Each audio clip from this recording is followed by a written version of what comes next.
Although I heard this from a completely different source about Alex Albon being offered a long-term contract. That's why you got to think it would be the logical thing for Red Bull now to do would be to cement their relationship with your family, have Alex Albon in the other car, and move ahead that way. And Christian would be very much a part of that program, I would have thought, assuming he gets through all this stuff. But I certainly respect Lewis as a human being whose values are very that I respect, and I think he's on the right track in the way he lives his life, and I think he's not given enough credit for that. And he's been abused so many times by stupid questions from journalists who just want to try and get him to provoke him into saying something that they can misquote and put in a big black bold headline, that he's just given up really talking to the press in any sort of meaningful way. And it's very sad. Whether or not the Ferrari is a better car than the Merc down the road, who knows? Nobody knows. And in that sense, it is a gamble. But I don't think he's left Mercedes because he's lost faith in the car. I think he's left Mercedes because he's not really enjoying the whole situation there. Ever since Abu Dhabi, it's been a weird place to be. Funny car, teammate that he didn't really want, who's super quick, and just scrabbling around, having elbow races with Kevin Magnussen and Yuki Tsunoda.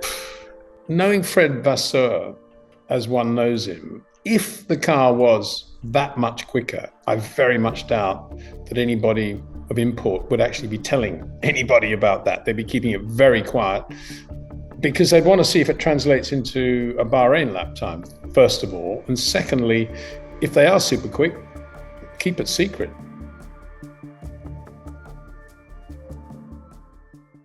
Hello and welcome to another edition of the F1 Hour. With me, my friend, your friend, the goatiest goat in all of F1 broadcasting and analysis, Mr. Peter D. Windsor. How are you doing, sir? Well, Cameron, you got to stop saying that, man, because I'm speechless whenever you introduce me to say things like that. It's the truth. I'm a goat, I know that. Not what you guys think. I'm just a goat. I'm actually a goat. And God tier levels of humility, which is why so many F1 fans love you and watch you on the Peter D. Windsor YouTube channel and listen to the Short Corners podcast on all good podcasting platforms. How's that going, by the way? Just out now. We've just got a new podcast out, literally just a couple of hours ago, which is a compilation of all of Craig Scarborough's analyses of 8 of the 10 new cars. The Haas and the Williams are not there, but everybody else is there, and you can download it, listen to Craig talking through each car in detail, and that's available on Apple Podcasts, on Spotify, on Google Podcasts, and Amazon Music. So yeah, that's a good way of listening to it all and putting it all together as well, just before the Bahrain test gets underway. It's a good way of just sort of freshening the brain as to what everybody's trying to achieve this year with their various designs. Absolutely, Peter. And testing is Wednesday. I have a feeling that we're going to see very different machinery from what we've seen in said livery launches, particularly from the likes of Red Bull and Ferrari, because already around Fiorano we're seeing Ferrari testing different rear upwards portions of the car.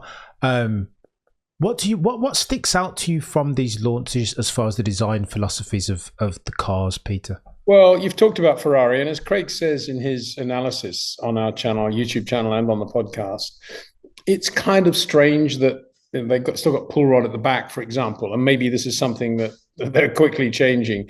But it doesn't give them quite as much scope to do what you would imagine they'd want to do with the airflow. But having said that, you've got to a little bit take your hat off to Ferrari for following their own path and not necessarily following the trend of what all the other designers seem to be telling us. And I think that's to be applauded, because we want the cars to be different. And as much as push rod, pull rod seems to be the sort of talking point at the moment, the reality is that it's been around for years, that choice. And it's not just a mechanical thing, it's obviously an aero thing, and it depends on your aero philosophy. And whilst you can look at a Red Bull and say, well, yeah, very quick car, you don't have the building blocks that Red Bull have to build that RB19 or RB20. You have to go on your own building blocks and your own foundations. And that's what Ferrari seem to be doing. Whereas Mercedes, how firm are their foundations now that they're sort of going away from everything that they've been working on effectively for the last 2 years, or ineffectively, actually. So in that sense, Ferrari, we shouldn't be in any way negative about them, I don't think, at the moment. And as my feeling is that they're going to be 50% nearer Red Bull than they were last year, and they finished the year with a reasonably consistent car. They obviously had quite a good car in certain types of circuit, Monza, Singapore. And if they've closed that gap over the winter, which in theory they and Mercedes and everybody should be, because there's a limit to what these regulations actually are going to be allowing you to do, and we're at that limit. And in theory, everyone should begin to uncover all the secrets. Then they might be in a position, and maybe another team or two, to put pressure on Red Bull, which is, of course, what all the fans want, I guess, except the Red Bull fans. They want to see a bit of pressure applied on Max and Red Bull, and to have to rethink strategy, perhaps, in some circuits where they're not just racing themselves, if you like, but they're actually having to beat comprehensively Ferrari or Merc or whoever, and I think that'll be a good thing. So let's wait and see at Ferrari what they come up with. Obviously, I've got my fingers crossed. I hope they go well. Here's hoping, Peter. I'm a bit negative around Ferrari at the moment without having perfect information. They've told us that they're nearly a second quicker around Fiorano than at this same time last year with the previous iteration of the Scuderia Ferrari. But I feel like they've become experts in seizing defeat from the jaws of victory. And as far as the chassis, the fundaments we know as far as this new rule and reg set have been laid out by Adrian Newey, that pull rod suspension at the front, push at the back, nice stable malleable platform that the drivers can understand and anticipate what it's going to do going into an apex, so that they can extract 10/10ths of the car with a tyre eat of a Scuderia Ferrari last year, Peter. And again, this is me speculating because I don't know anything about this stuff. I was a tad disappointed not to see them just converge on the apex predator of a design philosophy solution for this set of regs that was the RB19, right? Yeah, I take your point. But as I say, if they don't really understand why the Red Bull is quick, it's better for them to stick to their own building blocks. And they did make progress in 2023, don't forget. The car was definitely a better car in terms of the sweet spot, the operational sweet spot in which they could operate. At the back end of the year, it was much more compliant than it had been at the start of the year, more adaptable. So they had to build on that. And as far as Fiorano testing goes, knowing Fred Vasseur as one knows him, if the car was that much quicker, I very much doubt that anybody of import would actually be telling anybody about that. They'd be keeping it very quiet because they'd want to see if it translates into a Bahrain lap time, first of all. And secondly, if they are super quick, keep it secret. You don't start telling people about it straight away. And so I think we take that second a lap quicker stuff with a bit of a pinch of salt at the moment. And anyway, you could possibly compare it with a lap time on a stopwatch this winter compared with last winter. But tyres, a lot of changes already. So, I don't think we should read too much into that. I don't know. I've got a bit of faith in Ferrari. I've got faith in Freddie Vasseur. I've got faith in some of the engineers there that I know and respect.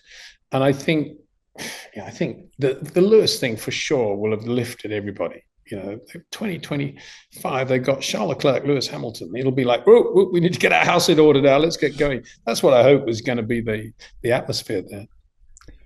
And I would hope so too, Mr. Windsor. Everyone except for one, Carlos Sainz Jr., who I feel in all of this is a bit of an odd man out, right? Been a bit disrespected as far as the contract negotiations, wasn't made aware of the plans to get Lewis, as you probably wouldn't if you were Scuderia Ferrari. If you're Carlos Sainz Jr.'s team manager here on in, Peter, what's your advice as far as the next step in 2025 team-wise? Audi. Definitely try and get him in an Audi on a long-term contract. He should be the face of Audi for the next 30 years. He's a great PR guy as well. The Sainz family have got a lot to offer. And that is the team around which he can organically grow, as distinct from any of the other options out there where he's just going to be plugged in and they'll be expecting a massive result straight away. And there's huge pressure on him then. But Audi would be the right fit. Whether that'll happen, of course, we have to wait and see. But that, if I was his manager, I would be pushing like crazy to get him in the Audi. Wow. I don't hate that. I think that'd be a good move for him. Although I'm hearing, if rumour mill is worth anything, that Toto Wolff et al. Are sniffing around Carlos Sainz for 2025, and I don't think that would be a bad move necessarily either, apart from the internal battle that would ensue with King George Russell. Yeah, it's okay. I mean, if I was his manager, obviously I'd be talking to Toto along those lines, but I would be thinking, it's going to be difficult for Carlos Sainz to beat George Russell in a Mercedes, and I'd much rather have him in an Audi. But yeah, of course. I mean, if that's the best deal on the table, you take it. And if I was Toto Wolff, I suppose you'd be looking at that as a combination. But the question was about the best thing for Carlos, and the best thing for Carlos, for me, in my opinion, would be to go to Audi.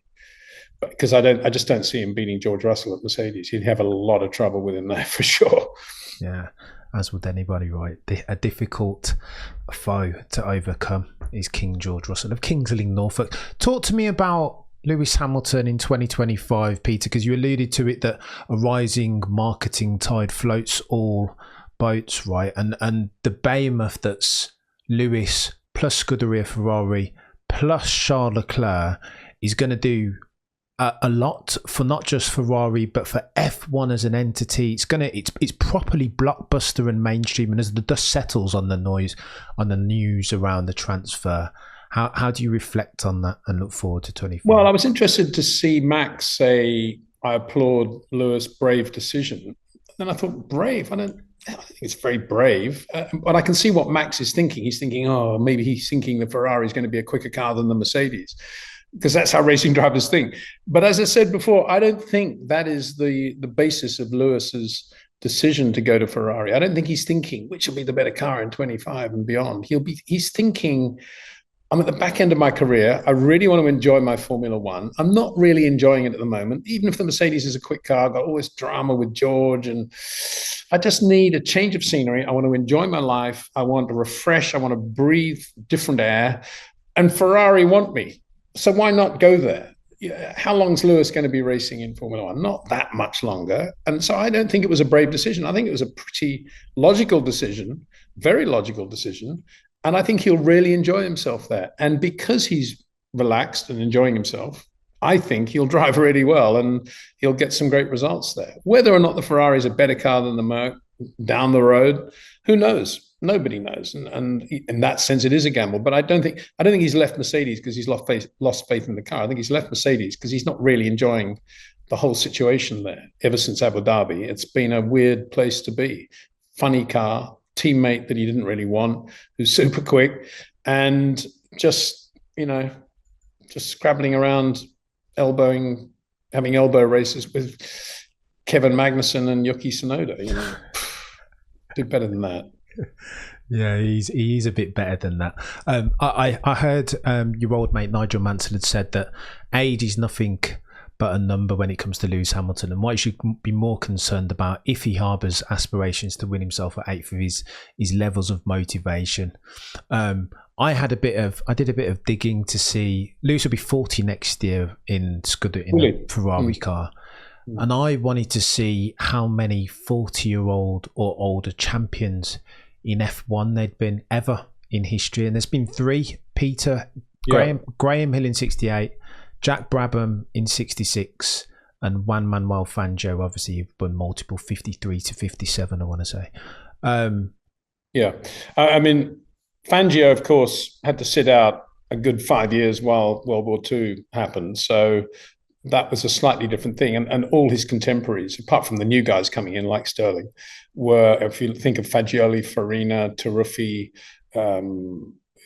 Villaresi, they were all pretty old. So, yeah, take them out of it. I mean, Jack Brabham is the one, for me, that is a great pointer for Lewis Hamilton, because 1970, his last season in Formula One, he was 44, and he was as quick as Jochen Rindt. And he should have won the championship in 70, to be honest. I mean, he had ridiculous mechanical failures on a very, very good car that he had designed with Ron Toronac. And he was really quick. Age 44. So that's great inspiration for Lewis. And don't forget, Jack Brabham was nothing like as fit as Lewis Hamilton at any stage of his career. So on that basis, Lewis can, if he wanted to, he could race at least till he's 45, 46. And so there's a good period of time there for him at Ferrari, really to get into it and enjoy it, and to be savoring one of the great things of life, which is to be a Ferrari Formula One driver at the toast of Italy, if you like. And wow, why wouldn't you do that if it was offered to you and the money was right? The money and the ambassadorial role and everything else. How old was Giuseppe Farina when he had won the championship in 50? It's an interesting... I imagined he was in his 40s, but maybe he wasn't. He always looked a bit older. He was. Look that up on. He was born in. He was 30 years. No, sorry, that's his points. He was. Oh yeah, you're right. He was 44. What am I talking about? Yeah, Farina, first world champion. So, and here's the thing, Cameron. How did Farina lose his life? Think of Farina, the first world champion, in that Alfetta at Silverstone, the lovely Alfettas, which Neil Oatley considers to be still the greatest Grand Prix car of all time, interestingly. Wow. But in what car did he die? Peter, I have no... It's an incredibly bizarre fact that he died in a Lotus Cortina in a shunt in the winter, coming off a motorway, I think, but he lost it and hit a tree or something in a Lotus Cortina. You just don't think about Giuseppe Farina in a Lotus Cortina, do you? Anyway, sorry, we're getting very sidetracked here. I love that. Your knowledge is honestly deep and broad. Well, I know. It's only that I'm a Lotus freak, so what you've got it all nailed.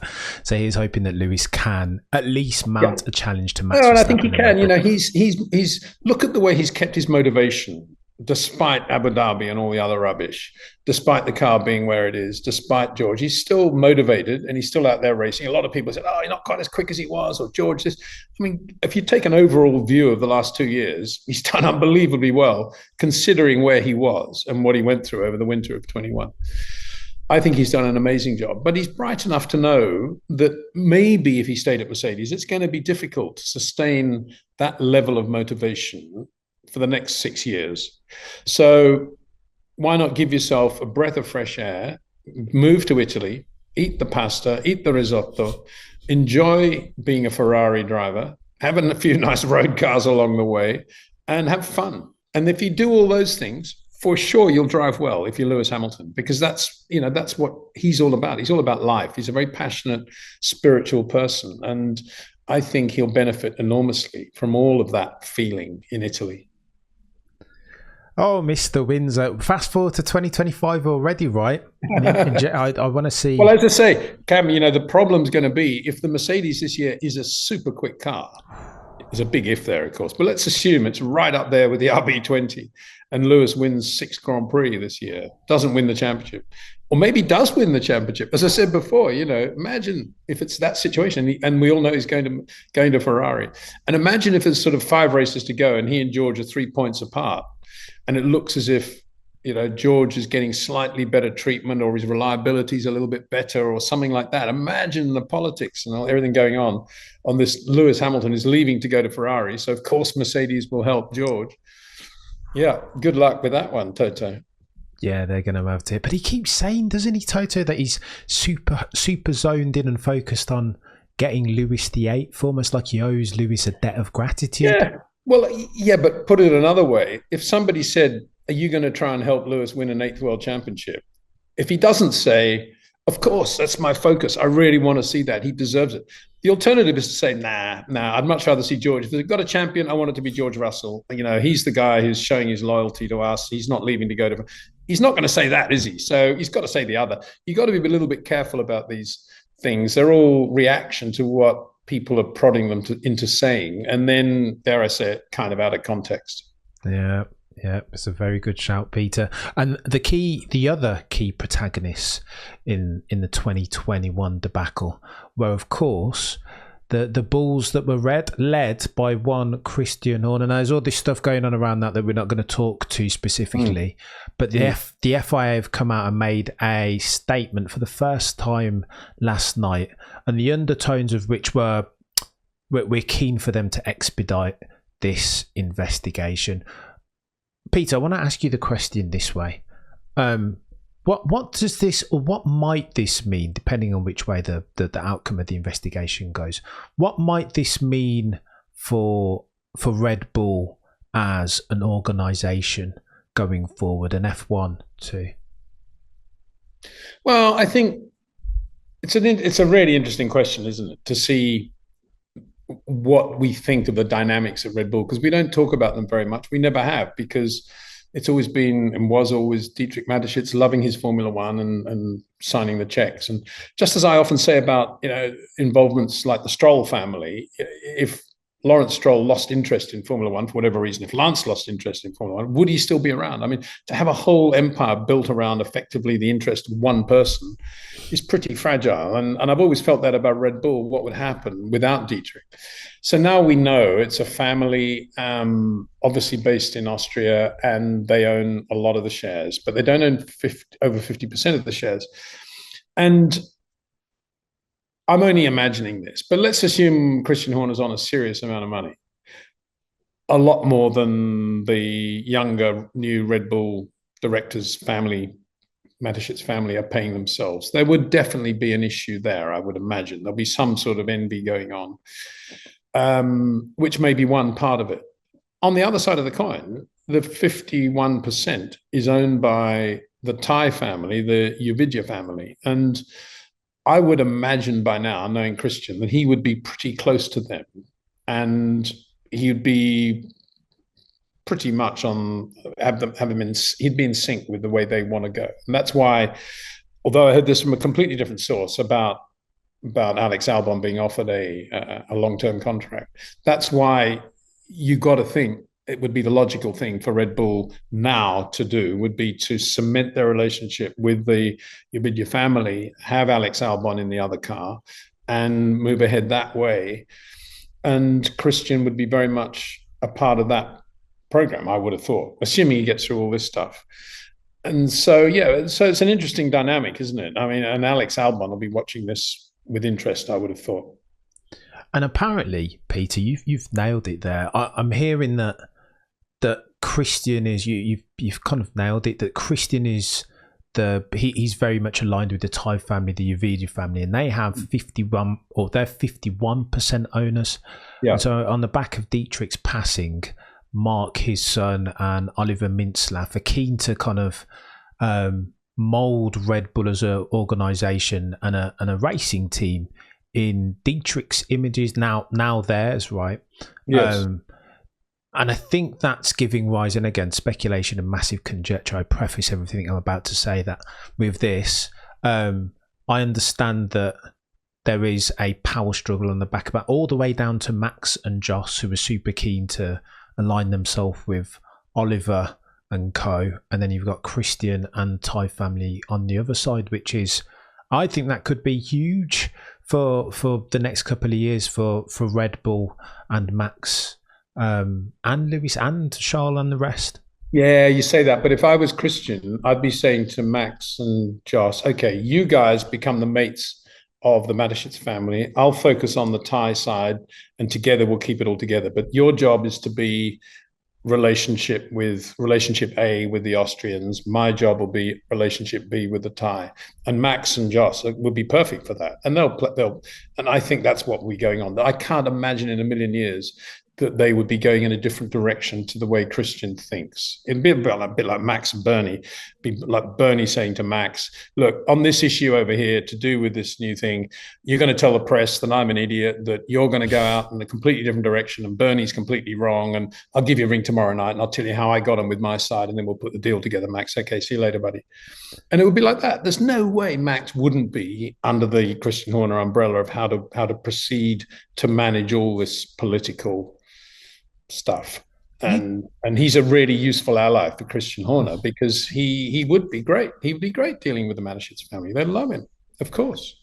100%. I would do. It's just weird, Peter. And again, I'm trying to deal with what we know, like the facts of what we know and what reputable publications have spoken to. And the Times even called into question how Max had responded to Horner at the launch, right? And I think Max's words were something to the effect of, between me and Christian, nothing's changed. Our relationship's good, and we move on into 24 as we were. The Times summarised it as Max not being as supportive as at least Checo was on the back of all of these allegations. And I think there's something, I think they're sensationalising of us slightly. But if you like for like Max's comments on the situation versus Checo's, Checo was much more explicitly positive. We're all go for 2024. Christian's been incredible with us. We owe him a massive debt of gratitude, and we wouldn't have all these championships without him. He's kind of where but those two guys reacted exactly as I would have expected them to react, which is Max doesn't say much anyway. And if you're going to say, I'm going to support Christian, I'm going to support Christian. Yeah. End of story. Of course, Checo's going to be way over the top because he wants to keep his drive for 25, doesn't he? So, of course he's going to say Christian's the greatest guy and we'll support him to the ends of the earth. And what a wonderful man. Which he is. I'm not in any way disparaging any of that. But all I'm saying is that that's how the two drivers would react, isn't it? I mean, why does Max need to go overboard about something that's obviously at the moment it's a bit of an issue? You might as well just say as little as possible because Max, like Lewis, like Charles, like all the really good guys, all knows he's going to be misquoted whatever he says anyway. So the less he says, the better. So leave it all to Checo to say. Yeah. That's all what happened there. And for the Times to get the wrong end of the stick doesn't surprise me that much, bearing in mind, I think it was 2000 that the sports editor of the Sunday Times rang me to say he wanted to do the big reveal story about the drugs in Formula One, the drug story. And I said, what are you talking about? They wanted me to write it. And he said, drugs, everybody knows Formula One peddling is all about drug peddling. And I said, well, I don't think we do, actually. We've got evidence. I said, what evidence? He said, well, Tony Dean, the English sports car driver, once was caught smuggling something into America during the Can-Am series in 1967, and a few other American sports car drivers. Yeah, right. Okay, show me the evidence in Formula One. Anyway, to cut a long story sideways, I said, I'm not doing this story. I got fired as a result, and the Sunday Times published this story, drugs in Formula One. Complete nonsense, of course. Typical. Got no respect for the Times or the Sunday Times at all. Geez, very, very sensate. You know what, though, Peter? I've always wanted to ask you that quick because drugs, performance-enhancing drugs in sport has always been a massive thing, particularly around like athletics and the Olympics and USADA and boxing.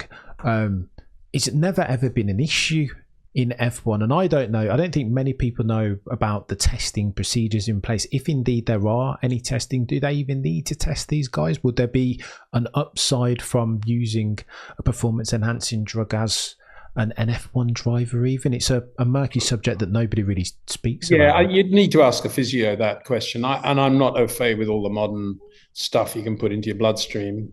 Where do Formula One drivers need assistance in the performance of their physical duty? I don't think they do. They all step out of the car. They're not sweating. They all look fit as a fiddle, don't they? So yeah. I can't imagine there would be much you could do. It's not about strength as such. So what about muscle as such, providing you've got the muscle you need? I suppose you could do some sort of steroid stuff, but there certainly was quite a lot of talk in the 70s and 80s about recreational drugs in Formula One. So I suppose that would be more of an issue potentially than anything else. And so I don't think with the drivers, probably with quite a lot of the hangers-on in Formula One. I think they should do some drug testing, random drug testing in all the motorhomes in Formula One in the entertainment areas. See what happens there. It'd be interesting, wouldn't it? Yeah. I'm quite surprised that they don't do it. Or I don't even know. I'm speaking out of turn, Peter, because I'm not sure that there's anything in place. No, as I say, I mean, my only brush with it was with this whole ridiculous Sunday Times situation. But then again, what do you expect of the Sunday Times? It's fairly standard procedure for them, really. The media around F1 is very interesting, Peter. I'm keen. Let me pick your brain on this. It's quite interesting to me that I don't know if you remember a couple of months ago, there was all this chat about Susie Wolff and potential conflicts of interest, the way that the media were kind of talking to all these, and quite open and almost premature, talking to it in allegedly terms. Whereas with this Red Bull stuff, everybody's kind of like very meek and mild and not really wanting to speak to it unless you're the Times or the Telegraph in the Netherlands. You're the media guy, Peter. Have you ever, aside from this Times example? Well, I use media platforms, hopefully, to be constructive and positive about the sport that I've followed and like.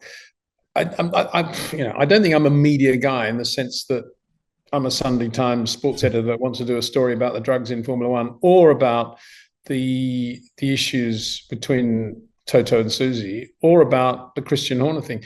I find those things absolutely peripheral to what I'm interested in life. And I'm not trying to bypass your question at all. I'm just saying that I think in general, this tendency always to, not you, but in general, people love gossip, they love drama, they love to see somebody else in trouble.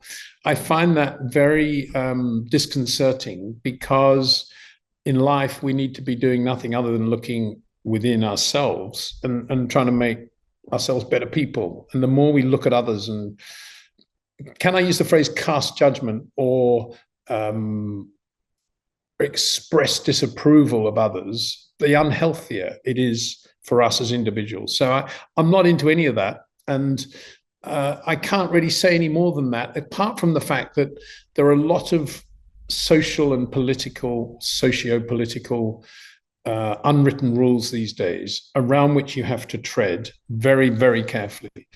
And it's always been astonishing to me that people in a position of having a very, very large social media platform should run the risk of treading on some of those sensitive areas with a tweet or an X, whatever you want to call it, written in anger, and it destroys their entire career. It's kind of odd that they do that, but it's sad because it seems to be the only expression they have, whereas the expression actually should be an internal expression of, let's look in the mirror and see what I'm made of and what I'm doing in life. And that's what's much more important in my view. I haven't answered your question at all. I've gone off on a tangent as ever. Peter, no, I think you have answered the question. What you're speaking to there is the clickbait culture and the fierce fight for attention and eyes and clicks, right? And it's almost like in 2024, and we always get to this at some point in our chats, Peter, the back in my day stuff. But in 2024, it feels like that's currency, and how you monetize is you get the click, and you do that by the more outrageous you are and the more kind of flamboyant and antagonistic you are, even within the F1 space that historically has been very prim and proper and buttoned up. The more you are of that, the more clicks, the more money, the more the bigger your platform, and I guess that's infiltrating. No, I think you're right, Cam. That is the environment. But then if that is the environment, it's a really good environment in which to grow as an individual, because it's a bit like a salmon swimming upstream. It's going the wrong way, but I want to make it up there. And if that's what everybody else is doing, you can make progress yourself. You can measure it against the people who are going in a different direction. And so just because everybody else is doing it doesn't mean to say that you have to do it. I don't mean you individually. I mean you generically. And yeah, there's this tendency, as you say, everybody kind of goes down that path, clickbait and getting large numbers. And I don't know. For me, it's all about being honest, trying to be as honest as you can, trying to be a better person every day, and certainly not criticizing others for the sake of it, and actually trying to respect everybody, and to see some good. 100%, Peter. I'd add to that, mate, that you're quite spectacular relationship builder, and again I think that's a lost art in the spaces of F1. I don't want to mention any names, but there are very famous, prestigious journos who often tweet out, I have this fantastic bit of news. If it's true, in the next couple of weeks it will be an absolute bombshell. And Fernando Alonso thinking that they were a couple of weeks back that they were talking about him potentially moving to Mercedes. Didn't respond too well to did that. Yeah, and the difficult thing, if you have some news, if you think it's actually going to hurt somebody else gratuitously, the difficult thing is not putting that news out, because you don't want to hurt somebody else. And there's this sort of culture of no, it's got to get out there. They're public figures. We've got a right to. Well, they're not public figures. They're just human beings like everybody else. This whole public figure thing is just complete nonsense. They're just human beings, and we should respect everybody. Everybody should be respected, and we don't have enough of that at the moment. and that's why I know you're a Lewis Hamilton fan, and I wouldn't say I'm a fan in the sense that I'm like other fans, but I certainly respect Lewis as a human being whose values are very that I respect, and I think he's on the right track in the way he lives his life, and I think he's not given enough credit for that, and he's been abused so many times by stupid questions from journalists who just want to try and get him to provoke him into saying something that they can misquote and put in a big black bold headline, that he's just given up really talking to the press in any sort of meaningful way. And it's very sad that the press these days has done that. A far cry from Jim Clark winning the 63 French Grand Prix and feeling in himself that he'd done a pretty good job that day and didn't really want to sort of boast about it, but thought it might be a good idea to cross the track and walk up into the little press area in the grandstand opposite the pits and sit down with the journalists and just have a chat to them, a quiet chat. If you take that and where we are today, I think Formula One is still great and there's still wonderful people in Formula One, but I'm not sure about the media anymore. It's very different, isn't it? A far cry, yeah. Peter. But lest we sound like old men down the pub talking about. We're not old men down the pub. We're just saying that the media has changed in the way it's become vicious and it's become quite nasty, and that's a terrible thing in my view. And it's sapping the next generation's feel for moving on in life and being a human being. Wow.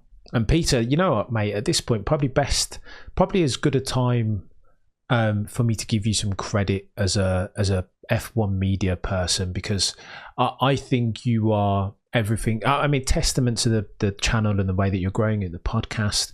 I think you're everything that the F1 media kind of misses and kind of desperately needs, in the way that you engage all facets of F1 in a way that's edifying and non-toxic, and you're educational and you're sharing your knowledge in a way that's not gatekeepy at all. So I think you are the change that... let me tell you, just on that positive note, I was chatting last week to I think it's AAO Komatsu, the new team principal at Haas. What a cool guy. What a great guy. He just loves his racing, real roots in the sport, going back to Taku Sato and Double R racing, Boyo Formula 3, working for Bridgestone, knows his stuff, loves his racing, good with people, systematic, logical. I think I've met him back in those days, but I hadn't remembered it. And when I said that I felt that this new management at Haas potentially was going to get the best from the drivers, I think that even more now. And I think that those two drivers, Hülkenberg and Kevin Magnussen, is a really great driver combination. And I think he knows that as well. And I think he's going to get a lot more out of those drivers than the previous management. So just being positive about that. It's easy to say, oh, Haas, no money, whatever you want to say about him. But I think I was really impressed with him, really impressed. Wow. He's hoping. And he's a great mind, isn't he? Io Komatsu. Well, he's just a logical, cool thinker that likes Formula One. That's all. I mean, there's no magic to it. It's just there aren't many of those people around at the moment, it seems. Yeah, props to him. Finally, Peter, I want to ask you about Alex Albon, because you spoke about him on a stream and made news and headlines globally. What do you understand is the latest on that? Because it was reported that it wasn't signed, I think, but that he had like a first option clause or something like that. Yeah, I mean, I just heard he'd been offered it. That's all I'd heard, and I haven't heard any more. And that to me sounds logical if it happens. It may not happen, as I say, but to me, he'd be a very good fit there again. And he's developed, obviously, a little bit since he was there last time. He drives pretty much like Lando. It's quite long corners, but very nice touch. Very, very nice corner entries in terms of the transition from straight line into load. And a very nice guy, very easy to deal with, non-political, apolitical, which is always an asset, and would just love every minute of being there. Now, people might say, oh, what about Daniel Ricciardo? Well, yeah, Daniel Ricciardo too, but slightly less so because they've been there, done that with him a little bit, and he left. He left the team because he didn't want to get beaten by Max Verstappen, really. He didn't like the treatment anyway, in his own mind. So that's against him, I would imagine, as being the next Red Bull driver. I think Alex has probably got more chance of coming back than Daniel. Well, I may be wrong on that. I just hope, in a way, I see it as a really good fit there, and I think he'll go well. Wow. If you're Alex's manager, Peter, don't you have even a semblance of hesitance for sending him back into that second seat that's proven so difficult? No, not at all. Really? No, because I would know that he wasn't a short corner driver, that he was never going to be able to beat Max one-on-one. But having said that, he's going to do at least as good a job as Sergio Perez in the car. Perez has won I don't know how many Grand Prix at Red Bull, 4 or 5, I should think. And there's no, does Alex want to win a Grand Prix in his career? I would imagine he does. Put him in a Red Bull. He'll win Grand Prix in a Red Bull. So end of story. He's not going to be world champion because that'll be Max. But yeah, he's going to win Grand Prix. So he'll do a very good job. Jeez. And if they think, oh no, he's too good to go there as a number 2, forget it. Then you don't understand Alex Albon. Wow. You shouldn't be managing him if that's the way you think. Fair play. Bit of a dream killer though, Peter, to think that Alex would go in there with a view to win single races and not championships. No, not at all. No. You go there thinking, I'm very lucky to be at Red Bull. It's a great racing team. I'm going to learn everything I can learn from the engineers, the mechanics, everybody on the ground, in the factory, and most of all from Max Verstappen. And I'm going to learn as much as I can, improve my driving, and who knows, I might become a Denny Hull and win the championship against all odds. That's the way you think if you're Alex Albon, or should think. But he wouldn't. He won't beat Max, that's for sure. But he could certainly get near him. He's got enough touch and feel to get near him, for sure.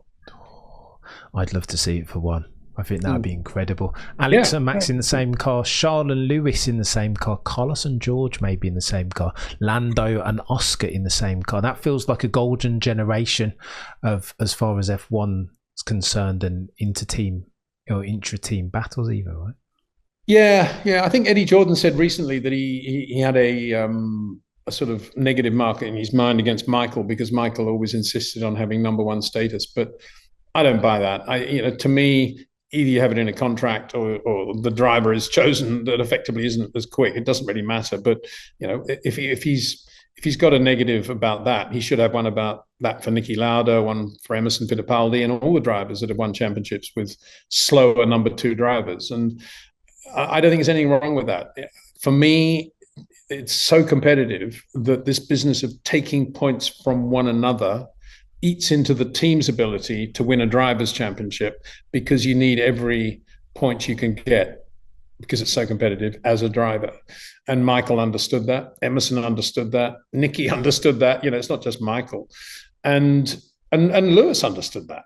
And that's why I think George thing has always probably never sat logically in his mind. Why would you want to have somebody quicker than Valtteri? Because potentially he is going to have days when he's going to be quicker than me and maybe take the 1 point I need to win the world championship, and then neither of us win. That's the way, if you're Lewis, you would think. And that's the way Niki thought. When he had Clay Regazzoni, great number 2. The minute they signed Carlos Reutemann, he thought, nah, I'm out of here. And so it goes on. And with Emerson too, a little bit. He had Dave Walker in the car when he won his world championship in 72. And then he had to beat Ronnie. And it wasn't so easy. So he left. So, I don't mind. To me, you keep a team very stable. I think Carlos Sainz fills that role quite well these days. Sergio Perez obviously does. I think Alex Albon can play that role. Valtteri Bottas can play that role. Probably Daniel Ricciardo now. Now he's been beaten up a bit, but not too many others. That's about 5, I would say, you could really put in that role alongside a Lewis, a Max, or a Charles, and be, pretty comfortable with it, with what's going on in the other car. I hear you, Peter. You've got to be pragmatic in high level sports. Yeah. And like you said, every second and every single point matters if you kind of want to get Yeah, across you the line know, in the championship. Mercedes got a bit of criticism after Abu Dhabi 21 saying Valtteri could have done a better job, but that comes under the heading of it isn't just one race, it's the whole season. You know, it isn't just one race of Valtteri needed to be there. If you got a number two like that, you're never, ever going to have him quick at every race. By law of averages, he isn't going to be quick in every race. And that was one race where Valtteri wasn't very good. But over a season, he did a good job, I think, for Lewis. Yeah, he did well. I still hold it Lewis, against him. That's the point, isn't it? Yeah. Agreed. You've got to measure the performance over the course of a championship. Yeah. Peter, you've been an absolute legend, mate. Super generous of your time as always. And great pleasure to chat to you as ever. We'll talk again soon after the Bahrain testing, before the Grand Prix, maybe. Absolutely, we'll have to do that. I will take you up on that, Peter. I'm going to do a live stream this week, so not quite sure when. Wednesday or Thursday probably, so I look forward to questions and comments from everybody. But in the meantime, big thanks to you, Cameron, for having me. Oh no, don't be daft, Peter. The pleasure as always is mine. If you want more from Peter Windsor, you can check out the Peter Windsor YouTube channel. If you want to listen to him on podcasting platforms, the Short Corners podcast, do me a favor, like, comment, subscribe if you're watching this on YouTube. If you're listening to it on a podcasting platform, follow and 5-star review, por favor. For Peter Windsor, I've been Cameron F1, and as always, we'll see you on the next one.